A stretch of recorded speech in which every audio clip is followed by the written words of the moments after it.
So look, I need to tell you this story because, honestly, I still can't believe it happened to me. Like, you think you know someone, right? You live with them, share a bed, make plans for the future. You trust them with everything. And then one moment changes it all. I met her at a barbecue my buddy threw back in the summer of 2019. She was funny, smart, had this way of making everyone in the room feel like they mattered. We clicked immediately. Within 6 months, she moved into my place. Within a year, we were talking about marriage. Everything felt right, you know? Like I'd finally found my person. Fast forward to early 2022. I was playing basketball with some guys from work. Nothing crazy, just a casual game at the gym. Went up for a layup and came down wrong. Heard this pop in my knee that made my stomach drop. Next thing I know, I'm on the ground and can't put any weight on my leg. The ER doc said it was a partial tear, gave me crutches, and told me to follow up with an orthopedic surgeon. The surgeon wasn't optimistic. He showed me the MRI results, pointing at all these dark spots and explaining how my meniscus was basically shredded. Said I needed surgery within the next few months, or I'd be looking at permanent damage, maybe arthritis by 40, maybe not being able to walk normally anymore. Real cheerful stuff. I'm not gonna lie, I was terrified. I'd never had surgery before, never been put under anesthesia. The whole idea of being unconscious while someone cut into me freaked me out more than I wanted to admit. I kept thinking about all those stories you hear. People who don't wake up, or wake up during the procedure, or have some horrible complication. She was amazing during all of this. Really, she was. Every doctor's appointment. She was there. When I'd wake up at night anxious about the surgery, she'd rub my back and tell me everything would be fine. She researched post-op recovery, bought me special pillows for elevation, even rearranged the living room so I could recover downstairs without having to deal with stairs. Looking back now, I wonder if that was all part of it, the performance. But at the time, I ate it up. I felt so grateful to have someone who cared that much, who dropped everything to help me. My mom had passed away a few years earlier, and my dad lived across the country. She was my whole support system. The surgery was scheduled for a Thursday morning in March. We had to be at the hospital at 6 a.m., which meant leaving the house at 5, because we lived about 40 minutes away. I barely slept the night before. Just lay there staring at the ceiling, listening to her breathe next to me, trying to calm my racing thoughts. When the alarm went off, she was already awake. Had coffee ready, my bag packed, everything organized. We drove to the hospital in mostly silence. I kept fidgeting with my phone, checking the time every few minutes. She reached over and squeezed my hand. The pre-op area was exactly what you'd expect. Fluorescent lights, that weird hospital smell, nurses bustling around with clipboards. They gave me a gown to change into and had me confirm my name and date of birth about 17 times. Standard procedure, they said, to make sure they're operating on the right person in the right place. My surgeon came by to go over everything one more time. The risks, the recovery timeline, what to expect when I woke up. He drew on my knee with a marker to indicate the surgical site, made some joke about making sure he got the correct leg. Hospital humor, I guess. Then the anesthesiologist showed up. Young guy, probably early 30s, explained how the anesthesia would work. Said I'd feel a little pinch from before, then they'd give me something to relax. And the next thing I'd know, I'd be waking up in recovery. Piece of cake, he said. Done it thousands of times. She stayed with me right up until they wheeled me back. Held my hand, kissed my forehead, told me she loved me, told me she'd be right there when I woke up, that she wasn't going anywhere. I remember feeling this wave of emotion, thinking about how lucky I was, how this was the woman I wanted to spend my life with. The operating room was cold, bright lights overhead, machines beeping, people in masks moving around efficiently. Someone adjusted my position on the table. Someone else checked the floor. The anesthesiologist appeared above me and said he was going to give me something to help me relax now. I felt it almost immediately. This warm, heavy feeling spreading through my body. My thoughts got fuzzy. The voices around me started to sound far away, like I was underwater. I tried to focus on my breathing, try to stay calm, but everything was fading fast. The last thing I remember thinking was that everything was going to be okay, that I'd wake up, start recovery, and move forward with my life, with our life together. I had no idea that the woman I trusted most in the world had been planning something that would destroy everything. I had no idea that while I was being put under, she was already setting her plan in motion. I had no idea that the surgery I was so terrified of wasn't even the worst thing that was about to happen to me. But I was about to find out, in the most brutal way possible. The surgery itself took about 2 hours. Apparently it went well, no complications. The surgeon was able to repair the tear, clean up some other damage he found while he was in there. Said my recovery should be straightforward if I followed the physical therapy protocol. But I wouldn't learn any of that until later, because what happened in the recovery room changed everything. What I heard, what I learned about the person I had been living with for over 2 years, it shattered my entire reality. And the crazy thing is, she had no idea I could hear her. She thought I was still completely out, still under the anesthesia, unable to process anything. Waking up from anesthesia is weird, like really weird. It's not like waking up from normal sleep, where you gradually become aware of your surroundings. It's more like your consciousness exists in this foggy limbo where you can kind of sense things, but can't quite control your body or fully process what's happening around you. I remember sounds first. Beeping machines, footsteps, muffled voices that seemed to echo. Then I became aware of my body, but it felt heavy, disconnected, like my brain was sending signals, but they were traveling through thick mud before reaching my limbs. I tried to open my eyes, but my eyelids felt like they weighed 100 pounds each. The nurse told me later that this is totally normal, that emergence from anesthesia happens in stages, and some people are aware long before they can actually move or communicate. Your brain wakes up before your body does. It's a vulnerable state, one where you're basically trapped inside yourself, able to hear and process, but unable to respond. I wish I'd stayed under longer. I really do, because what I heard in those first minutes of consciousness destroyed everything I thought I knew about my life. Her voice cut through the fog. Clear. Close. She was standing right next to my bed. At first I felt this wave of relief, like, okay, she's here, I'm safe, everything's fine. But then I realized she was talking on the phone, and something about her tone was off. Not the warm, caring voice she'd used with me that morning. This was different, businesslike, almost cold. I couldn't make out the first few words. My brain was still too fuzzy.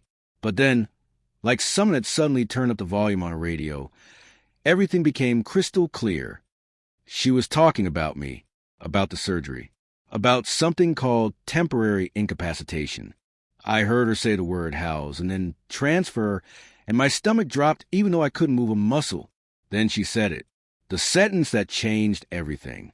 She told whoever was on the other end of that call that once I was declared temporarily unable to make medical or legal decisions, she could move forward with transferring the house into her name, that she'd already talked to someone about the paperwork, that it would be easy because we'd been living together for over 2 years, and she could claim common law status in terms of property rights.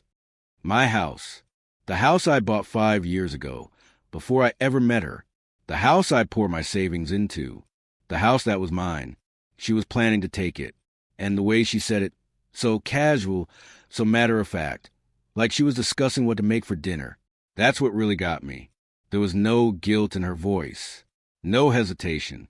Just cold calculation. I tried to move, tried to open my eyes, sit up, say something, anything, but my body wouldn't cooperate.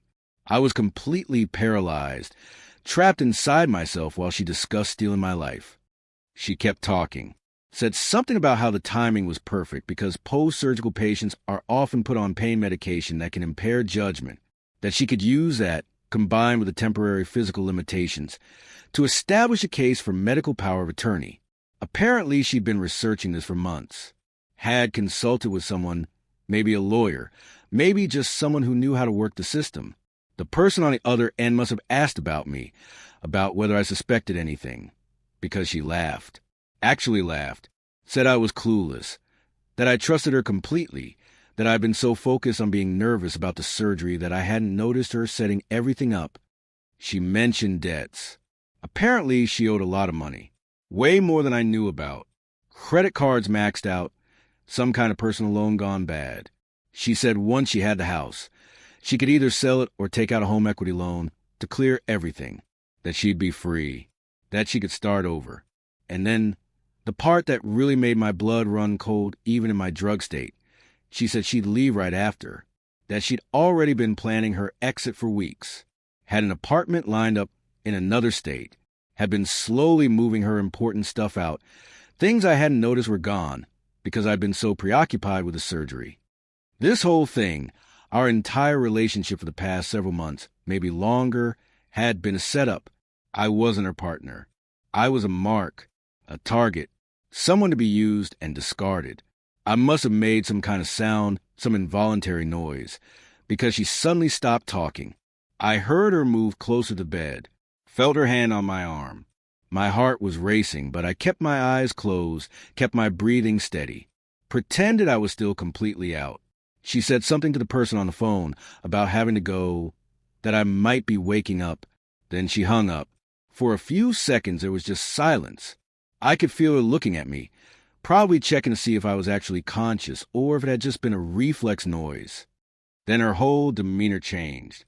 It was like watching an actor step into character, except I couldn't see it, could only hear it in her voice. She started speaking softly, sweetly, using that caring tone again. Told me the surgery went great, that the doctor was really happy with how it went, that she'd been so worried, but I was okay now, that she was right there and wasn't going anywhere. The lies came so easily, so naturally, and if I hadn't just heard that phone conversation, I would have believed every word, would have felt grateful and loved and supported, would have had no idea I was being played. Over the next hour, I drifted in and out. The anesthesia was still working its way out of my system. Sometimes I'd be aware of what was happening around me. Sometimes everything would fade to black. Each time I surfaced, she was there, playing the role of devoted girlfriend, holding my hand, talking to nurses, asking about my pain levels and medication schedule. And each time I heard her voice, I felt sick, not from the surgery or the drugs, but from the realization of what she was, what she'd been planning, what she would have done if I hadn't happened to wake up at exactly the wrong, or maybe the right, moment. By the time I was fully conscious and able to communicate, I'd made a decision. I wasn't going to confront her. Not yet. Not here in the hospital where I was vulnerable and weak and dependent. Instead, I was going to play along. Let her think her plan was working. Let her believe I had no idea what was coming. Because now I knew, and knowledge is power. She'd show me exactly who she was and what she was capable of. Now I just needed to figure out how to protect myself and turn this whole thing around. The nurse came in to check my vitals. Asked how I was feeling on a scale of 1 to 10. I said 5, which is a lie. Physically, I was probably at a 7. Emotionally, I was somewhere around -50. She squeezed my hand and smiled at me, told me she was so relieved I was okay, that she'd been terrified something would go wrong, that she loved me so much. And I smiled back, told her I loved her too, thanked her for being there.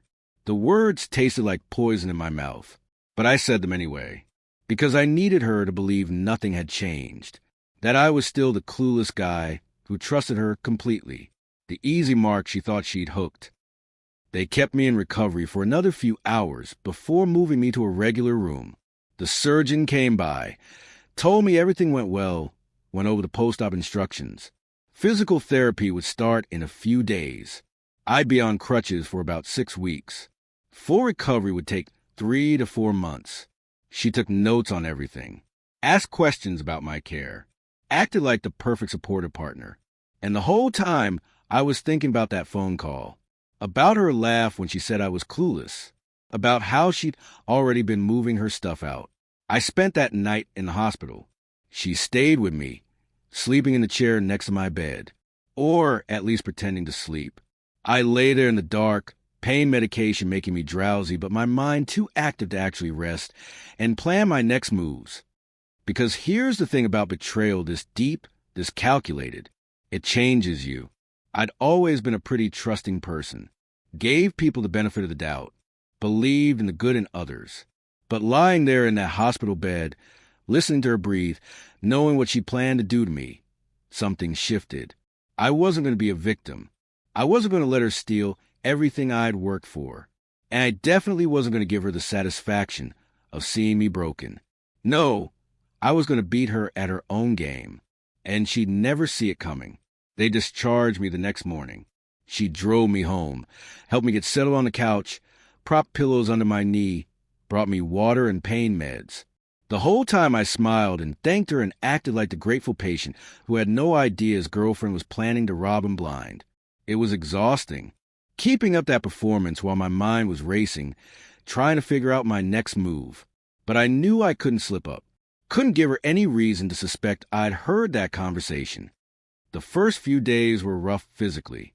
The pain was manageable with medication, but moving around on crutches was harder than I expected.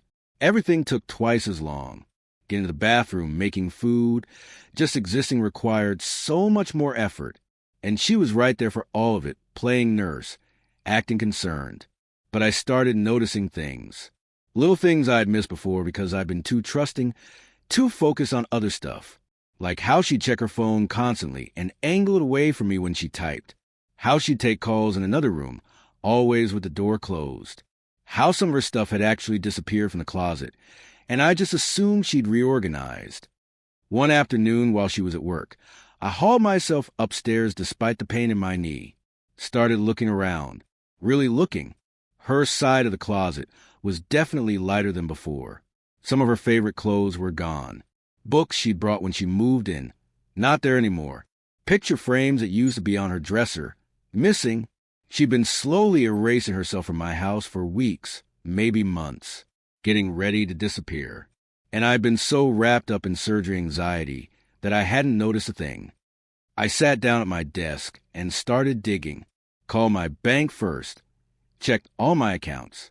Everything looked normal, which was a relief. She didn't have direct access to my money, but I needed to make sure. Then I started researching what she'd talked about on that phone call. This temporary incapacitation thing, medical power of attorney, property transfer. Turns out she wasn't making it up. It's actually possible, especially in cases where someone has surgery and is on serious pain medication.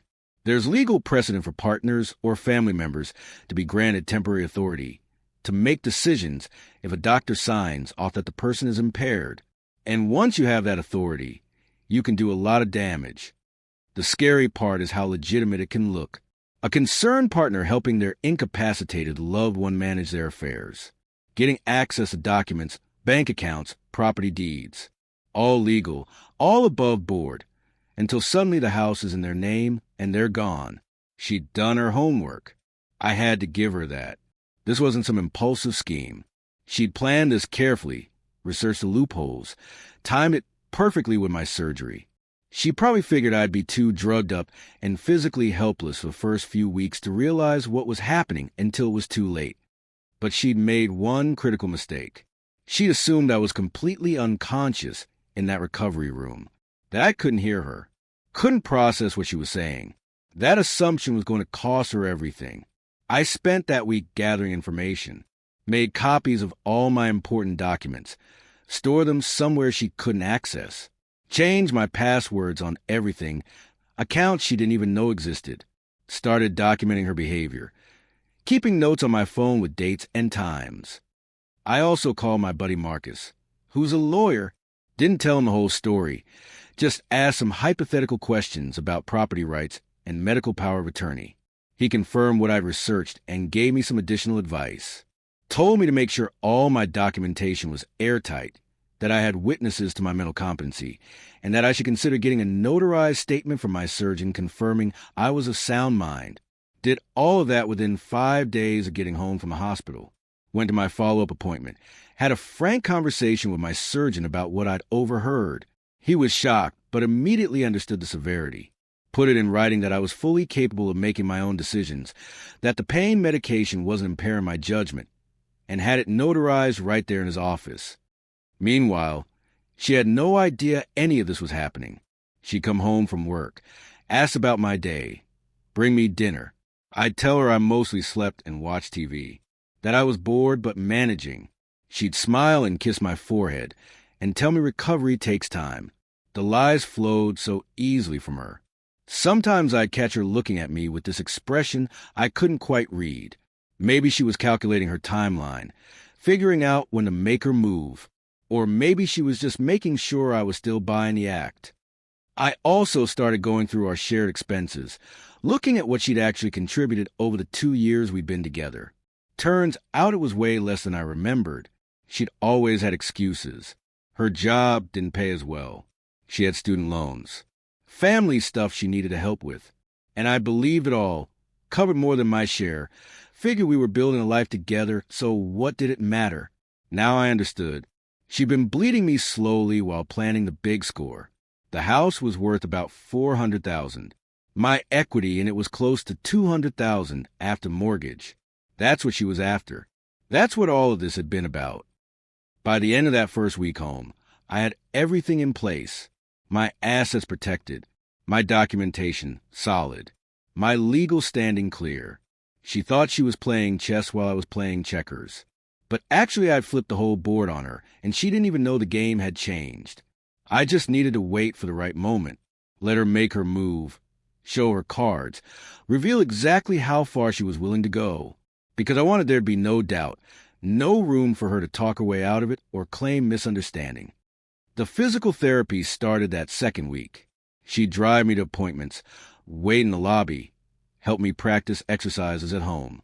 The therapist said I was progressing well, that my range of motion was improving faster than expected, probably because I was motivated, had a goal that had nothing to do with my knee and everything to do with being strong enough to handle what was coming. One night, she made my favorite dinner, pot roast with all the fixings. We ate together on the couch, watching some show neither of us really cared about. She seemed relaxed, happy even, probably thinking everything was going according to plan. And maybe it was just not her plan. After dinner, she went to take a shower. I heard her phone buzz on the coffee table.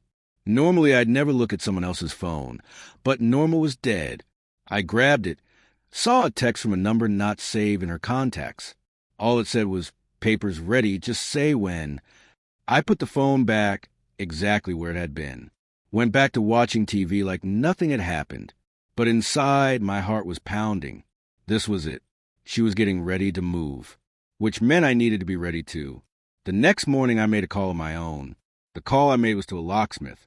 Scheduled him to come the next day while she was at work. Had him rekey every lock in the house. Cost me $300, but it was worth every penny. He was professional, didn't ask questions, just did the job and handed me the new keys. Next, I changed all my banking passwords and set up two-factor authentication on everything. Removed her as an authorized user on my credit cards. Basically locked down every aspect of my financial life that she might have thought she could access. Then I called my internet provider and had them put a password on my account so nobody could make changes without it. Did the same with my phone carrier, utilities, everything. Built a fortress around my life, while she thought she was the one with the master plan. I also moved some important stuff out of the house. Documents, family heirlooms, anything that had sentimental value. Took it to Marcus's place for safekeeping. Told him if things went sideways, at least I'd have what mattered most. By the time she came home that evening, everything was set. I was sitting on the couch, crutches nearby, looking like the recovering patient I was supposed to be. She kissed me hello, asked about my day, started making dinner like nothing was wrong. I watched her move around my kitchen, using my dishes, cooking in my house that she was planning to steal, and felt absolutely nothing. No anger, no sadness, just this cold clarity. This person was a stranger. Maybe she always had been. 2 days later, it happened. I was in the bedroom when I heard her on the phone again. She must have thought I was napping because she wasn't even trying to be quiet. Heard her say something about coming by tomorrow with the paperwork, that it should be quick, that I'd probably just sign whatever she put in front of me because I trusted her. That was it. That was the moment I'd been waiting for. She was actually going to do it. Go to bring some fake documents into my house and try to get me to sign away my property while pretending it was something else. I waited until she hung up. Then I stood up, grabbed my crutches, and went into the living room where she was sitting on the couch scrolling through her phone. She looked up and smiled. That same sweet smile she'd been giving me for 2 years. The smile I'd once loved and now made me want to throw up. I didn't smile back. Her expression changed, got uncertain. She could tell something was different. I spoke calmly, told her I knew about the plan, knew about the papers she was planning to bring, knew about the debts and the apartment in another state, and everything. Her face went white.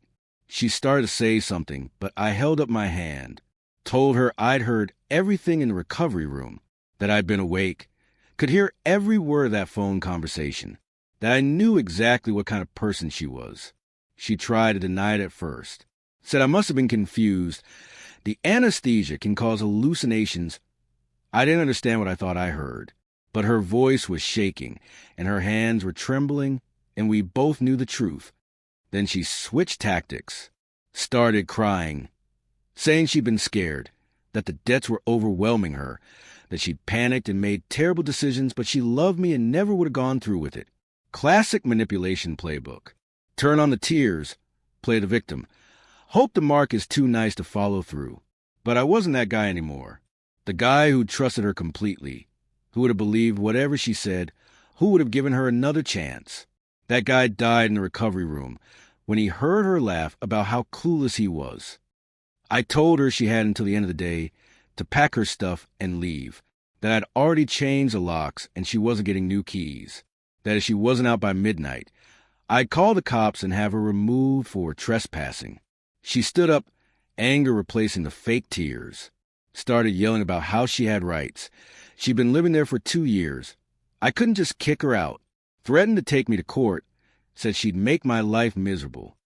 I pulled out my phone and showed her the recordings I'd made, her phone conversations over the past week that I'd managed to capture, the text messages I'd photographed, the statement from my surgeon about my mental competency, all the evidence I'd been collecting.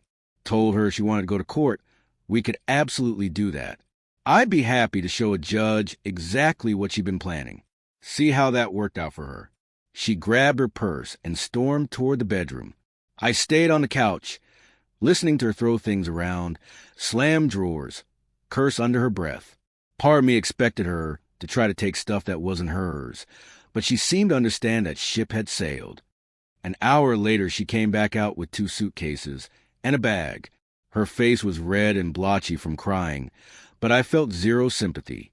She stood there like she was waiting for me to say something, to give her an opening to try one more manipulation. I just looked at her. She finally spoke, voice bitter, said I'd regret this, that I was making a huge mistake, that I'd realize what I was losing, and by then it would be too late. I told her the only mistake I made was trusting her in the first place, that she could take her victim act somewhere else because I wasn't by it anymore. She walked to the door, fumbled with the handle, turned back one more time like she was going to say something else. I cut her off, told her to leave her key on the table. The old one wouldn't work anyway, but I wanted the symbolism, wanted that final act of her giving back access to my life. She threw the key down so hard it bounced and slid across the floor. Then she was gone, door slamming behind her hard enough to rattle the frame. I sat there in the silence for a long time. My knee was throbbing from standing in the confrontation, but I barely noticed. Just felt this overwhelming sense of relief wash over me, like I'd been holding my breath for weeks and could finally exhale. My phone buzzed. A text from an unknown number. Opened it expecting more threats or manipulation. Instead, it was just 2 words. You'll regret this. I deleted it, blocked the number. She was already becoming irrelevant. The first few days after she left were strange. The house felt different, quieter. I'd catch myself listening for her footsteps, not because I missed her, but because habits die hard. 2 years of living with someone leaves patterns that take time to fade. My knee was getting better, though. Physical therapy was progressing well, and I could move around without crutches by the end of that first week, probably because I wasn't carrying around the weight of a toxic relationship anymore. Then the messages started, not from her directly, but from mutual friends, people we'd hung out with, couples we'd done double dates with, all of them asking what happened, saying she was devastated. At first, I kept it vague, told people we'd had irreconcilable differences, but that didn't satisfy anyone. Then I started hearing what she was telling people. According to her version, I'd had a psychological break after the surgery. The anesthesia had messed me up, made me paranoid. She'd been trying to help me during recovery, and I'd suddenly turned on her, accused her of crazy things that never happened. She was painting herself as a victim, the devoted girlfriend blindsided by my irrational anger, and people were buying it. I got texts saying I should be ashamed, that she deserved better. One coworker sent me a message about how trauma affects people's minds and I should get professional help. Marcus told me to ignore it, said people who matter would see through it eventually. He was right, but it still stung watching my reputation get shredded. I blocked most of them, deleted my Facebook, just focus on my recovery. Let her tell whatever story she wanted. I knew the truth. About 3 weeks later, I ran into our mutual friend Sarah at the grocery store. She told me she'd heard both sides now, and she didn't believe what my ex was saying. Turns out my ex had asked Sarah for money, some sob story about being broke. Because I'd kicked her out, Sarah had been sympathetic until my ex mentioned needing several $1,000s. Why would someone who'd been living with their boyfriend for 2 years have no savings? The more Sarah asked, the more the story fell apart. Sarah did some digging, talked to people who'd known my ex before, found out she had a history of financial problems and using people. I was the first guy she dated who'd ended up supporting her. Over the next few weeks, more people started reaching out with apologies. My ex had been hitting up everyone for money, and when people compared notes, patterns emerged. She'd told different stories to different people. Some heard I'd been abusive. Others heard I'd stolen from her. The details kept changing. Then about 2 months later, Marcus called. He'd heard through his network that my ex had tried to rent that apartment in another state, but her credit was so trashed that no landlord would touch her. She'd also tried to take out personal loans. All denied. Her credit score was in the basement. The house she'd planned to steal would have been her only way out. Without that, she was drowning. From what Marcus heard, she'd started dating some new guy barely a month after our breakup, had already moved in with him. I felt bad for the guy, almost reached out to warn him, but Marcus talked me out of it. My physical recovery wrapped up around that time. Final appointment with the surgeon cleared me for normal activities. My knee felt better than it had in years. I started dating again about 4 months later. Nothing serious at first. It was harder than expected. I'd catch myself being suspicious, looking for red flags that weren't there. But slowly that faded. I met someone genuine, who had her own career and finances. We took things slow, which felt right. Last I heard, things hadn't gone well with a new boyfriend either. He'd figured out her game faster. Kicked her out after a few months. Word was she'd moved back in with her parents. Completely broke. Credit ruined. Part of me felt vindicated. Part of me just felt sad that someone would waste their life using people instead of building something real. But mostly I felt grateful. Grateful I'd woken up at that exact moment in the recovery room. Because if I hadn't, I'd probably still be with her. Probably already lost my house. That surgery saved my knee. But overhearing that phone conversation saved my entire life. These days when people ask, I keep it simple. Had knee surgery. Ended a bad relationship. Most people don't need the whole story. But sometimes I'll share more. Just to remind people that trust needs to be earned, not assumed. And that the universe has weird ways of protecting you when you need it most. Hey everyone. Thanks for sticking with me through this story. I'd love to hear your thoughts in the comments. Have you dealt with something similar? If you found this helpful or entertaining, hit that like button and subscribe to the channel. Drop a comment below. Thanks for watching.